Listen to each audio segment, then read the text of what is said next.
Hello and welcome. I am excited today to bring you direct from Sibos, the big SWIFT event that's in Frankfurt, Germany, one of the financial capitals of the world, and we have a story to tell you. My name is Chris Principe. I'm the publisher of Financial IT, and I'm really pleased to have my guest, Wassel. How are you today? I'm good, thank you very much, and thank you for having me. Please tell us about the company and what you're doing these days. Yeah, so the company is called Vermeg. We are a software company.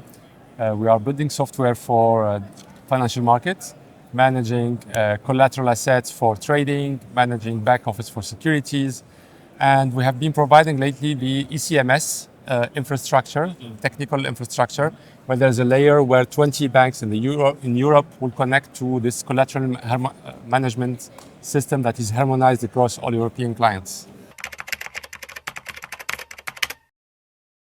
Okay, and I mean, so we're talking collateral, really important to the industry, but Vermeg is taking it to the next level. Tell us a little bit about tokenized collateral. In fact, collateral assets has been a bigger demand for collateral assets since the regulations for the last 10, 12 years. There are regulations asking collateral to be posted for initial margin, for variation margin, for different aspects. And collateral has shifted from cash to non-cash assets, so using all the money market funds, all the bonds, etc.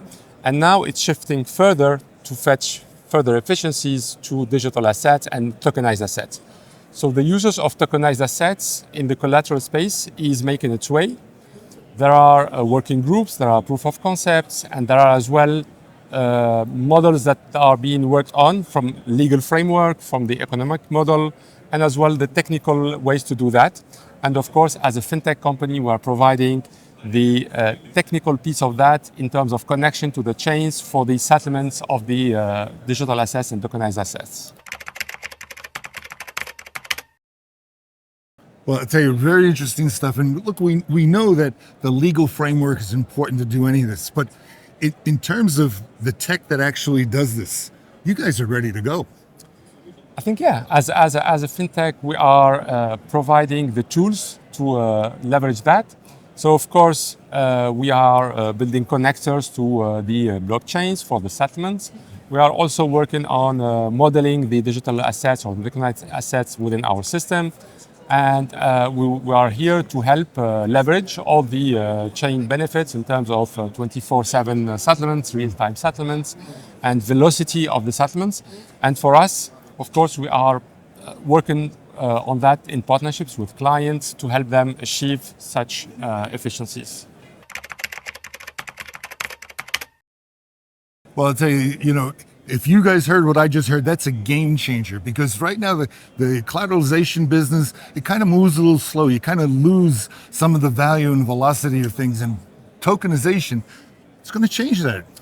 Absolutely, because simply that's where you can gain in terms of efficiencies, but also that's where you can relieve all those liquidity and assets to be used in for other purposes like revenue generation, etc. So it's really a game changer, and I think the first movers, of course, will have a better place to be in terms of better revenues and better margins. Yeah, I mean, in any tech, as we know, first movers that have an advantage, and particularly if they do it right, and you have an industry here that's ripe for the change, and the ability to be able to help provide them with collateral 24/7 with high efficiency, security, and speed. This is what you guys are doing. Yeah, absolutely. And we are also providing in different aspects to that. So you have those, as you said, the velocity and the 24/7, etc. But also we are mixing that with additional tools and other technologies like AI. So basically what we are doing is that we are building as well AI agent, vertical AI, that will help take the good decisions and optimize the collateral and decide what is the best way or the best route to settle that collateral. So it can go traditional, let's say traditional assets settled over a network of custodians or cash agents, but it can go as well to the chains and the blockchain, and then it will trigger the mechanism of settlements on the blockchain. So really, we are helping as well in taking the decisions based on what is better and what asset suits better to cover which exposure. Well, when you think about what you just said, with collateral, with the use of AI and tokenization, people can get better value, and that turns into a lot of revenue. Absolutely. That will reduce the cost of trading because collateral is part of the cost of trading, and it will make better margins, for the cost of trading. And at the end of the day, we are here to first cover the risk, counterparty risk, because that's the first aim of the collateral.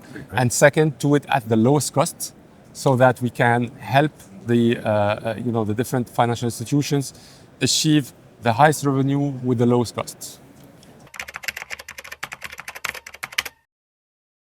So what I'm hearing is the combination of tokenization, AI, and being able to do this on with your platform. The key piece to me would seem to be being able to connect all of this. Absolutely, that's a very important point. Is that we are investing in connecting to blockchains that are asked by our clients, but the main thing will be interoperability between all those blockchains. So, of course, we have to connect to a network, and if there is no mass adoption of that network, it will not really succeed because you need two parties from a collateral contract. You have a giver of collateral and a receiver of the collateral. So basically, we need to have, I would say, the main 4 or 5 chains that are interoperable, so that I can move my collateral from one chain to another, using the same velocity, 24/7, etc. All that, I should not lose any of this. And also, in the same time, I need to be able to maybe have a transition period where we will mix both traditional and tokenized assets. So there will be a period where there will be usage of both in the same time. And little by little, we'll move to the digital world. I think that's the sense of history, and that's where we achieve better results, basically.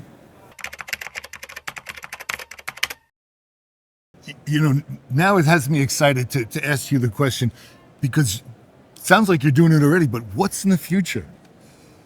Well, the future, look, there's a big disruption. We are at the beginning of a big disruption because of those technologies. Of course,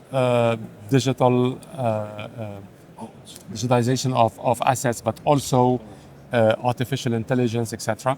So I think that the future will be a decentralized network on the chain where you have decision making made by AI agents, and when you have few humans trying to control what's happening.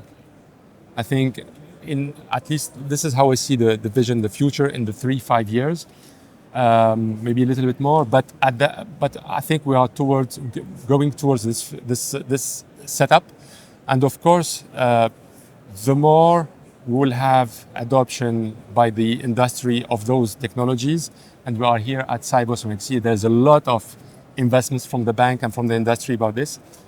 The more there will be investment, the faster we'll go to this model.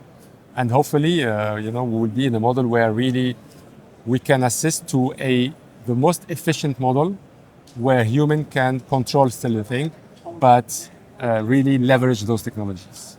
Well, I'll tell you, you're right. We're here at Sibos. It is about what's innovative and what's in the future. And I wish the best of future to yourself and to Vermeg. And I'm excited to hear where you're going next. Thank you very much. Thank you for having me. It was really good. And hopefully we will be connecting still together, because it will not be our, avatars talking to each other. We'll be always women talking to each other. But yeah, it was very good. Thank you. Please, and thank you very much for spending some time with us at Financial IT. Thank you. Thanks so much. Great. Chris Principe, Financial IT.